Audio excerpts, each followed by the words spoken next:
L'hologramme d'un brasseur vous ramène à une époque ancienne. Vous touchez, vous sentez, vous lisez.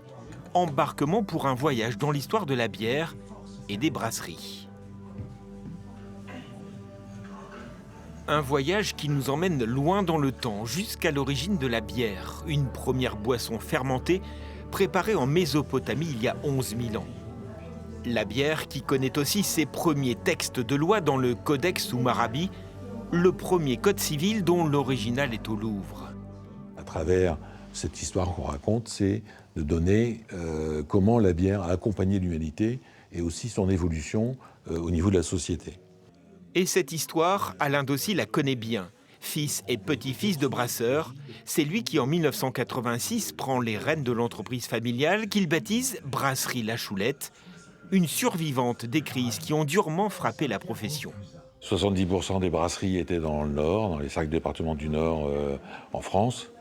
Et puis, 70 ans après, en tout, il y avait 2827 brasseries en France. Il en restait moins de 1% dans les années 80-85. C'est surtout les petites brasseries du Nord qui ont disparu. La brasserie d'Ordain, dernière brasserie fondée au 19e siècle, encore en activité aujourd'hui. Une tradition qui dure et des bières désormais de fermentation haute, bien différentes de celles que Jules Dossi fabriquait en 1920.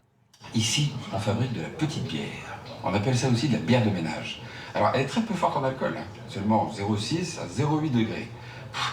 Avec la réglementation que vous avez maintenant, elle serait sans doute considérée comme sans alcool.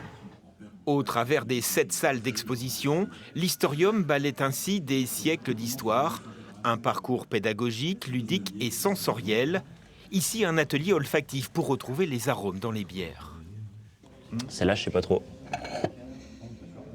Ça ressemble plus à quelque chose un peu plus de thé, non, plutôt fruité.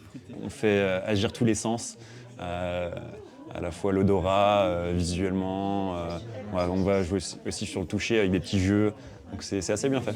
Et côté technique de brassage, tout devient limpide grâce à ce mur tactile. Quand on se rend dans une brasserie, c'est pas toujours visible. La bière n'est pas toujours en train de se faire.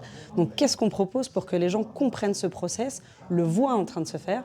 Et du coup, ce touch wall, il est fantastique parce que justement, c'est très pédagogique. Il suffit d'apposer la main et puis du coup, on va déclencher les différentes étapes du processus de brassage. C'est non seulement intéressant, mais c'est captivant et passionnant. Il y a une documentation extraordinaire et on apprend énormément de choses sur la bière.